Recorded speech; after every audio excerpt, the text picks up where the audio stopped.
Du coup, Port-de-Ciel, c'est la région la plus au nord du monde. Et du coup, elle est habitée notamment par les Nordiques, mais aussi par les Impériaux. C'est un territoire qui est vraiment très enneigé. On le voit notamment sur la carte. Donc c'est un climat froid, composé de plusieurs montagnes, dont la plus haute ici, qui est la Gorge du Monde. C'est notamment le lieu de vie des Grisbarbes, ici au Haut-de-Garde. Et donc on voit qu'il y a plusieurs montagnes, voilà, qui vient saturer la région. Au niveau de la culture, c'est donc à l'origine habité par les Nordiques. Si on va vraiment beaucoup plus loin, par les Dwemer, valant des nains. Ensuite, au niveau politique, on a des hauts rois, enfin un roi, pardon, qui dirige le pays, enfin la région de Bord-de-Ciel. Et chaque cité, ensuite, est dirigée par un jarl. Toute la hiérarchisation se fait par rapport au fait d'armes, notamment. Donc, c'est surtout dirigé, orienté vers le militaire. Au niveau de l'architecture, je suis venu à Rivebois, petit village typique de la région. Comme vous pouvez le voir ici, donc on a beaucoup l'utilisation de bois, notamment en rondin ici, qu'on peut voir pour les piliers, qui sont liés au plancher juste là. On a également, et également pour la structure, évidemment, le bois. Et on a également l'utilisation de la pierre qui viennent en fait renforcer les murs, notamment au rez-de-chaussée. Donc ici, non, mais ici, oui. Là, on n'a que du bois. Mais par exemple, pour le mur d'entrée, on a également de la pierre. On a aussi du coup l'utilisation de planches de bois pour les murs, notamment sur les étages où on a moins besoin de solidité. Donc les rondins de pierre qui viennent faire une structure, notamment pour la toiture et les premiers et les étages, enfin l'étage, et une structure en pierre en rez-de-chaussée qui viennent consolider et tenir la structure. Au niveau de la toiture, ici pour celle-là, on a arbalétrier en bois, avec un poinçon ici en bois, donc en rond, tout est en rondin.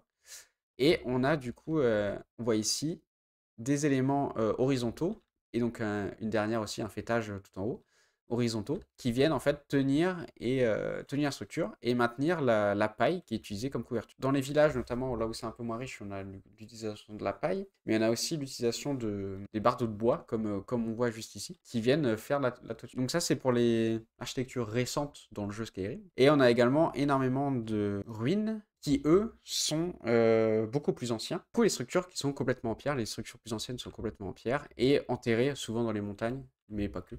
Donc, qui sont souvent enterrées, permettent en fait d'être encore visibles au moment où le jeu Skyrim se passe. C'est rarement aussi bien conservé que ça, et en toute façon, on a rarement vu des structures comme ça en vrai, mais voilà, c'est sur ce principe-là. On va aller voir la ville de Blancherive, donc, qui est la première du coup qu'on va voir aujourd'hui. Là, on commence à aller dans un bord d'une ville, donc on voit qu'on a des moulins, etc. Mais on a surtout du coup une différence au niveau d'architecture des fermes. Donc on a toujours la paille sur la toiture, donc qui est un peu différente, mais on a toujours cette paille-là. On voit qu'on a les éléments bois qui sont beaucoup plus marqués, et on en a plus, tout simplement. Et on voit surtout qu'on a un taillage de ces éléments bois. Sur Arrive-Bois, on était plutôt sur des rondins bruts. Donc on vient enlever les branches et c'est plus ou moins le tronc lui-même. Là, on a vraiment un taillage du bois, etc. Donc on sent qu'il y a par exemple une scierie qui est potentiellement pas loin. D'ailleurs, à Rive-Bois, il y en a une, hein. Donc Rive-Bois taille le bois pour l'amener plutôt vers Blancherive. Mais ils ne l'utilisent pas forcément, ils n'ont pas besoin de l'utiliser. Ou pas les moyens du coup de l'utiliser. Ici, on a vraiment un détail de charpente qui est vraiment sympa. On a donc les deux arbalétriers, un entrée, un poinçon, et le fêtage, du coup, qui est en haut ici, qui vient se répéter. Alors, il y en a trois, c'est peut-être pas nécessaire, mais bon, sur le principe, voilà. Et on a également l'utilisation en fait de ces croix-là, qui, on va voir dans Blancherive, pardon, et fait partie du style drag style, euh, qui est en gros le style du dragon, donc dans les pays notamment scandinaves. C'est donc on va le voir par la suite, mais c'est l'utilisation notamment de ces éléments-là pour tailler les têtes de dragon. Donc ici c'est pas fait parce qu'on n'a pas les sous, mais du coup ça rappelle un peu ces éléments, ces têtes-là. Et l'utilisation du coup d'écailles de bois pour la toiture notamment. Au niveau des fermes, on a également, alors ça c'est une théorie que j'ai vue. En fait, j'ai vu que la théorie, donc c'était qu'il y avait sûrement une ville ici qui était là. Et du coup, c'est des restes d'habitation. Probable, étant donné qu'on est sur une région qui est en guerre, etc. Donc c'est possible. Je me dis aussi que ça peut être une inspiration des pays pas comme l'Écosse par exemple, ou même en France d'ailleurs, où on a les murets en fait qui viennent délimiter les champs. On a dans le Causse, en Aveyron, on a du coup plutôt en Écosse, on a en Bretagne aussi, il y en a quelques-uns, où en fait les murets de pierre viennent entourer les champs pour protéger notamment du vent, etc. Et délimiter en fait tout simplement la propriété. Donc on retrouve Blancherive, qui est donc sûrement le carrefour commercial principal et une des villes principales du jeu. Pas forcément au point de vue politique, mais au point de vue de l'histoire. C'est une ville où on revient beaucoup dans le jeu. C'est tout simplement en fait la province centrale. On peut le voir sur la carte. C'est vraiment la province centrale du monde. Donc on a les autres châtelleries qui sont autour, et celle-ci c'est la centrale. Donc c'est vraiment le lieu d'échange, de commerce. Ce qui fait qu'on a une ville plutôt riche, donc des habitations plutôt riches aussi, on va le voir quand on ira dedans. Au point de vue du paysage, en fait on se situe plutôt dans la toundra, donc c'est en général les plaines dans les pays plutôt du nord.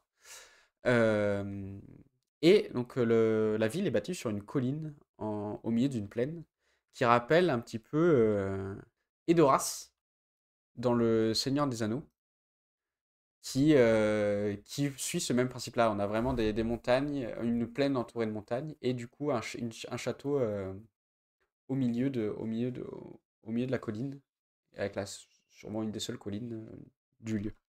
Contrairement à Edoras, ici on a des fortifications tout autour. Donc on voit que c'est donc une ville et un pays qui quand même est fortifié, et donc en guerre.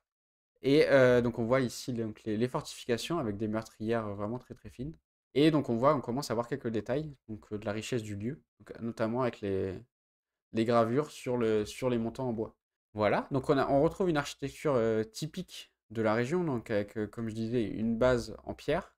Donc ici c'est quand même un peu plus réduit, euh, parce que en fait, tout simplement, les piliers au-dessus sont beaucoup plus gros, mais on voit que sur d'autres maisons, voilà, il y a des murs des remplissages en pierre qui viennent tenir les structures. Et du coup, une structure plutôt en bois, avec notamment des piliers vraiment très larges ici, qui viennent soutenir une charpente en double, une charpente avec des arbraitrés vraiment très très larges. Donc on voit qu'on a, par rapport à Rive-Bois, on a quand même plus de richesse. Ça se voit donc par la taille des piliers, ça se voit par le remplissage, donc qui est une sorte d'enduit ici, ou alors de la pierre à certains endroits, on a vu sur d'autres maisons. Et l'utilisation du coup d'écailles de bois pour faire la toiture. Et donc l'écaille de bois plus du coup les têtes de dragon ici, donc ça rentre vraiment dans le style Dark Steel. Donc c'est une architecture qui date du 18-19e, et qui est en fait une réinterprétation de la culture et de la mythologie nordique classique. Donc c'est un peu un néoclassique comme on aurait dans le sud, enfin au sud de la Méditerranée. Et ici, du coup, on vient réinventer le style architectural classique, avec des bâtiments beaucoup plus grands, mais qui réutilisent du coup des principes, donc notamment les têtes de dragon, on voit juste ici. Également, donc, du coup, les écailles pour la toiture, et un fêtage ici décoré, qui peut rappeler donc, les dorsales des dragons. On a également du coup des détails sur les gravures, par exemple des portes ou des murets, qui sont beaucoup plus organiques et un peu qui rappellent du coup plutôt des racines. Notamment, dans la mythologie nordique, on parle d'Yggdrasil, donc qui est l'arbre monde, donc qui pourrait rappeler plutôt ces racines-là, et qui rappelle aussi, reprend un peu l'esthétique de l'Art Nouveau qui est arrivé quand même un peu après, mais où du coup on a des choses très organiques, très fluides. Et donc c'est un style où c'est inspiré notamment le Seigneur des Anneaux pour Rivendell, où on a des choses très organiques. Donc on voit que tout ça, on voit que Blanche-Rive, enfin au moins les premières maisons, mais on va voir après que ça se répète. Mais on a vraiment du coup une réinterprétation de ce style-là, donc un mélange entre Art Nouveau et Drag Style. qui a aussi été utilisé, du coup, comme on le voit dans le Seigneur des Anneaux. Donc c'est un mélange qui permet d'avoir quelque chose de très, du coup, nordique, avec le style Drag-style, avec les têtes de dragon, les écailles, etc. Mais aussi de très, plutôt proche de la nature, euh, comme on pourrait avoir enfin, Blancherive étant un carrefour de commerce, on peut imaginer avec les elfes des bois ou les elfes en général de, de Tamriel, enfin, du monde de The Elder Scrolls. On voit aussi que comment, enfin, il y a les poutres qui sont décorées tout simplement, donc avec ce que je disais, avec des éléments un peu organiques, comme ici, ou ici. On voit que c'est plutôt des courbes plutôt que des lignes droites. Et on a vraiment des fenêtres très petites, très fines, qui permettent alors là, donc c'est peut-être un peu particulier, voilà, c'est un peu particulier vu qu'on est dans une forge, mais voilà, des fenêtres qui rappellent un peu plus l'Angleterre, ou du coup les pays du Nord, donc avec ce maillage de métallique, qui permet d'avoir de la lumière, mais tout en protégeant la maison. C'est ce qu'on retrouve plutôt dans les pays anglo-saxons, du coup, mais c'est typique médiéval, en fait, tout simplement.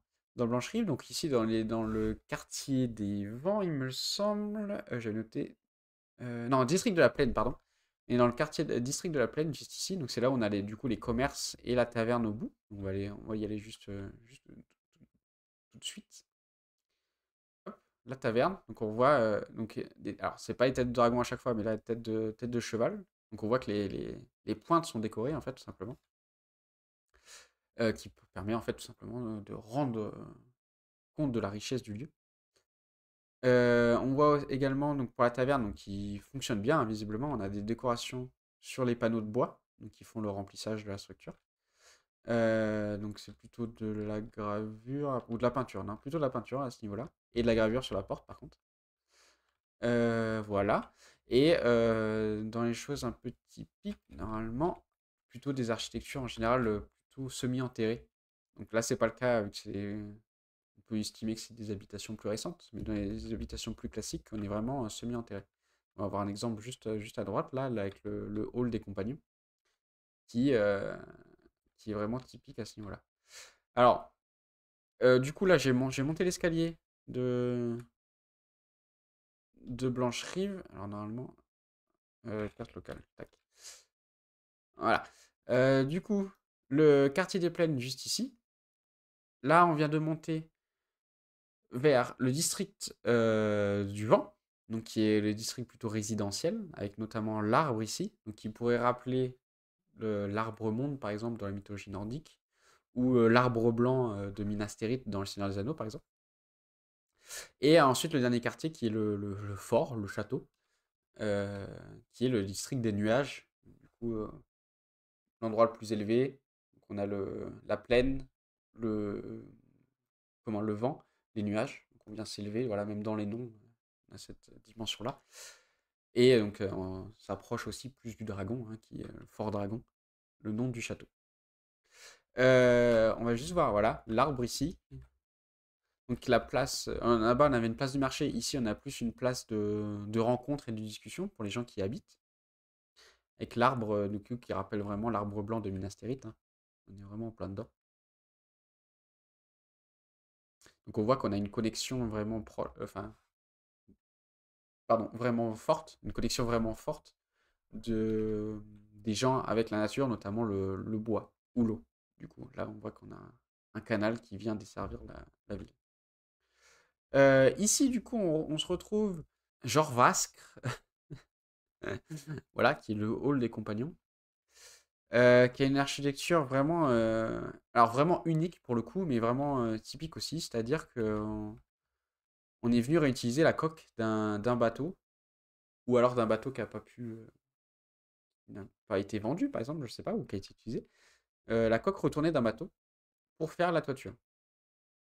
Ou alors, au moins, sans forcément utiliser la coque d'un bateau, mais au moins la technique du coque de bateau pour faire la toiture.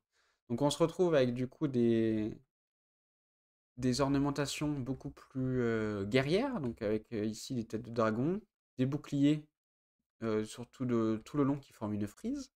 on a quand même la base en pierre comme à chaque fois. Et donc des contreforts en bois qui sont eux tous décorés, qui viennent tenir du coup cette charpente. Hop là. Qui viennent tenir cette charpente. À l'arrière, donc on a une sorte de préau qui reprend ce même style, avec une petite particularité, c'est sur la structure de la charpente, qui vient utiliser une forme courbe, qui est aussi typique de bord de ciel pour le coup. Pas typique de l'architecture nordique, mais typique de bord de ciel. On a notamment Marcat, il me semble, la ville de Marcat aussi, qui est caractérisée par ses voûtes. Donc ici en bois, Marcat c'est plutôt en pierre, qui viennent à habiller en fait la toiture, enfin la toiture et la charpente notamment, et qui fait, on va le voir dedans, qui fait un rappel avec du coup la forme du bateau. On voit des gravures un peu partout, hein, des détails sur chaque pilier. Donc on va rentrer dedans, et du coup là, le détail assez intéressant, c'est que voilà, on est semi-enterré. On rentre, en fait, on a une plateforme, mais on est semi-enterré, notamment les chambres qui sont euh, en dessous du lieu. Et du coup, le premier étage, qui est vraiment le lieu de rencontre, qui est la salle à manger, au final, avec le feu. Et donc, du coup, on voit là, on voit bien, vraiment très bien la charpente. Alors, j'essaie de me mettre au bout. Hop. Vraiment, la charpente, du coup, avec les voûtes en ogive, donc ici, qui viennent prendre la forme du bateau, la coque de bateau. On va se mettre là. Et on a du coup également une multiplication des piliers qui viennent soutenir en fait toute la structure. Parce que du coup là on est sur une coque de bateau, c'est-à-dire que on a les piliers structurels ici. Ensuite on a les entrées, enfin pas les entrées, les éléments en bois, des linteaux qui viennent relier euh, chaque portique. Donc, un portique, c'est une structure comme ça à plat en 2D. Pof. Et là, on a ça qui relie le portique là avec le portique là. Et ensuite, on a du coup des chéneaux juste ici, hop, courbés, plus des planches de bois qui viennent former la coque. Donc on est vraiment sur quelque chose de très très lourd. C'est pour ça qu'on a une multiplication de ces piliers là, plus une organisation, enfin quelque chose de très, voilà, avec notamment ces éléments-là qui viennent relier sur les contreforts qu'on a vus dehors. Et on a une descente de charge vraiment entre le sommet ici, la courbe. Ensuite, là, on descend sur le pilier. Alors, du coup, on prend celui-là parce que là, il y a pas le contrefort. Mais hop, on descend ici. On a une première reprise de charge par le pilier ici, une deuxième par le pilier juste ici, et une dernière par le contrefort qui vient tenir, en fait, qui vient resserrer de chaque côté la structure. Euh, Voilà. Donc, c'est vraiment. On retrouve aussi les gravures, hein, évidemment. Après, au niveau de l'organisation, c'est comme une longère, quoi. C'est vraiment long. Ensuite, si on a un étage ou un rez-de-chaussée, du coup, on descend l'escalier d'un côté et on descend et on retravaille en long après. Voilà, on voit que les ouvertures sont. C'est pas ce qui est mis en avant. On a des ouvertures quand même assez petites. Il y en a plus, du coup, une lumière par le foyer, le lieu de vie. Hop, on va repasser devant. On voit aussi, du coup, sur la porte, hein, les têtes de dragon, hein, on les voit. Voilà. Donc ici, on a typiquement une architecture Drac-style, comme je montrais tout à l'heure. Cette église-là, donc qui est dans le style Drac-style, hein, tout simplement, mais donc qui est l'église Eda, en Norvège. Donc on a vraiment une similitude, on voit entre les deux, hein, on voit en fond ici et devant. Je peux même hop, on va voir la similitude entre les deux. On voit vraiment la similitude entre les deux.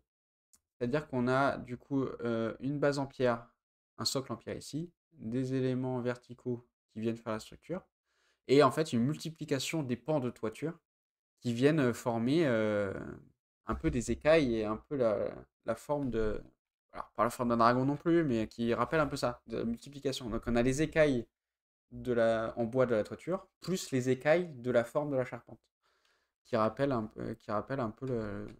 vraiment le drag style, quoi. On a également des formes d'écailles, voilà, qui ont été gravées sur les éléments en bois qui renforcent ça. Et si on rentre dedans, voilà. Là, au contraire de la... Vu qu'on est sur une église, hein, on est sur un lieu de culte, on a une sorte de multiplication des ouvertures ici, hop, voilà, tout en haut, qui viennent apporter de lumière au centre. Le centre qui est donc le lieu de culte, le lieu où on se repose. Enfin, on se repose. On prie, pardon. Et donc là, on voit bien l'influence de l'art nouveau, donc avec les courbures, et également dans la peinture. On voit que les piliers sont un peu plus courbes, un peu plus courbes aussi. Du coup, il y a juste le clocher qu'on voyait en haut qui n'est pas visible, mais voilà. Et toujours la présence du coup de végétation qui rappelle vraiment ce côté naturel et qu'on voit également dans les décorations, donc, dans les peintures notamment, ou dans les gravures. Il me semble qu'il y a un arbre qu'on vient planter aussi à un moment, hein. Donc il y a aussi la présence d'un arbre dans une quête qui ajoute un élément un peu comme celui-ci, hein, l'arbre central, l'arbre monde. Et là, voilà, la statue de Talos que je parlais tout à l'heure, voilà, Talos est là. Donc on est sur une religion animiste, mais Talos est vénéré comme un dieu qui ressemble beaucoup à Odin, notamment avec le casque ailé. Bon, voilà. Ensuite, on va aller sur le dernier, et ça, c'est Eda. Donc on voit les deux styles. Les deux styles. Tac. On va repasser là. Donc on retrouve, c'est un peu comme... pour le coup, celle-ci est beaucoup plus représentative de ce style-là, je trouve. Mais le fort marche aussi, hein. Le fort dragon marche aussi pour ça. Disons qu'il est un peu plus haut, on a un peu plus de cette apparence du coup, on a un peu plus de pierre qui réduit un peu cette apparence du coup d'écaille, etc. qu'on avait sur celle-ci, sur ce temple-là. Mais du coup, on vient s'élever encore plus, on a vraiment cette notion d'élévation, on a vraiment, c'est vraiment l'endroit où on niche, où un dragon peut nicher, quoi. Et on va voir qu'au final, c'est un peu le cas. Je sais pas si dans ce truc-là, j'ai fait la quête d'ailleurs. Donc là, on va s'élever. On vient s'élever vers le Fort Dragon, vers le district des nuages. Donc on voit qu'on a une ville fortifiée en bas, et aussi un fort qui est fortifié de lui-même. Donc en cas d'attaque, on peut se réfugier dans le village, la ville peut se réfugier dans le fort. Je sais pas si on va voir je sais pas si on peut sauter, genre. Là, voilà. Donc là, une vue sur la ville, et qui a une vue notamment sur la plaine au loin, hein. Donc on a une vue assez large, donc pour la protection notamment. Et donc la tour ici qui sert aussi de vigie pour la protection du lieu. Donc voici le Fort Dragon. Donc plutôt je disais donc Saint-Édal ou Saint-Olaf. On a notamment cette partie-là qui rappelle vraiment Rivendell. Je vais juste remontrer l'image. Qui rappelle le pont d'entrée, voilà, le pont d'entrée, non. Un des ponts de Rivendell, donc avec les arches plutôt voûtées et très, très légères, sans toiture, sans protection face à la pluie. On a du coup, on voit que évidemment le fort, c'est là où il y a le Jarl, donc on voit que c'est quand même beaucoup plus riche. Donc le dragon qui est plus ou moins le même, mais par contre on a vraiment des écailles, enfin une dorsale qui est vraiment très représentée, qui fait vraiment dragon. Et donc l'utilisation d'écailles pour la toiture aussi. Et en fait, là où ça a vraiment où on a vraiment l'apparence d'un nichoir, c'est vraiment sur ces petites ouvertures-là qui ont vraiment l'impression d'un nid à oiseau. Donc là, c'est fermé parce que du coup, bon, les dragons sont chassés, hein. Donc, donc voilà. Donc ce pont-là qui rappelle Rivendell, derrière, on est plus sur l'église d'Eda ou l'église Saint-Olaf. Donc on a vraiment une grande, grande porte qui vient montrer la magnificence du lieu, quoi. Et donc cette arche-là qui rappelle aussi, du coup là je le vois, qui rappelle aussi on peut imaginer une cage thoracique, hein. En architecture, on a beaucoup, quand on parle de structure, on parle beaucoup de squelette. Du coup, la structure, si on prend que la structure hors couverture, etc., en général, notamment par exemple pour les églises, ça reprend vraiment une cage thoracique. On la voit ici, qui vient de chaque côté, avec les côtes. Hop. Qui vient et qui descend de porter là. Dedans, à voir qu'on va s'élever encore un peu, donc on est sur vraiment plusieurs étages. Là, on voit également, alors, Donc là, on retrouve la charpente. La charpente qui fait en ogive, qui rappelle un peu la coque de bateau, qu'on voyait du coup pour le hall des compagnons notamment. Et du coup, on a vraiment une structure un peu comme une église, hein. On est sur un fort, mais on a vraiment une structure qui rappelle une église, donc avec des piliers, avec le hall d'entrée, pas d'entrée, le hall principal, et des ailes sur les côtés, où on peut se balader, qui dessert du coup les autres usages. Euh, Qu'est-ce que je veux dire? On a également du coup des gravures ici, mais également sur le bas du pilier, qui sert de socle. Donc c'est une petite différence qu'on a avec les autres, hein, les autres habitations les autres constructions qu'on a vues jusqu'à maintenant. On voit que ces ornementations sont vraiment, ça rappelle vraiment des entrelacements. On a tout ce qui est dans la mythologie nordique, les runes un peu qui viennent s'entrelacer, etc. On a un peu cette notion-là. Euh, voilà, et du coup la tête de dragon ici, qui montre vraiment que le lieu est dédié au dragon, quoi, et à la chasse, notamment. Voilà, là on voit également l'ouverture dont je parlais en rond, qui, alors évidemment, apporte de la lumière, hein. Donc là, on le voit, c'est l'apport principal de lumière. Mais on peut imaginer, et très bien, des bébés dragons venir nicher, en fait, des oiseaux, du coup, venir nicher sur les parties hautes qui sont non utilisées par les humains, de la charpente. On voit qu'aussi, on a des croisements d'ogives, juste ici, qui viennent, en fait, assurer le contreventement, du coup, de l'autre sens. Donc on a les ogives dans ce sens-là, les ogives dans ce sens-là, qui viennent faire tenir la structure. Et donc on a une partie plutôt en bois à l'avant et une partie du coup en pierre plutôt à l'arrière, puisque c'est là en fait où on venait attraper les dragons. On va le voir juste derrière. Donc il fallait que ça résiste au souffle de feu. Ça dans la vraie vie ça n'existe pas évidemment, mais voilà. Là on a vraiment la niche du dragon, quoi, avec du coup ce qui permet de l'attraper juste en haut. Vraiment la niche d'un dragon, quoi. Et du coup c'est vraiment intéressant de voir que l'architecture du lieu vraiment a été faite en fonction de son usage, donc ici pour attraper les dragons. D'où le nom. Donc on retrouve l'ogive, mais on est vraiment sur, voilà, sur une place forte ici. Avec des piliers beaucoup plus simples en pierre, moins d'ornementation, beaucoup plus fonctionnel. C'est vraiment Avant, sur la partie du coup qu'on a vu juste avant en bois, on a vraiment la notion plutôt d'église euh, et de lieux emblématiques comme ceci. Et là, on a vraiment la notion de fort, de château.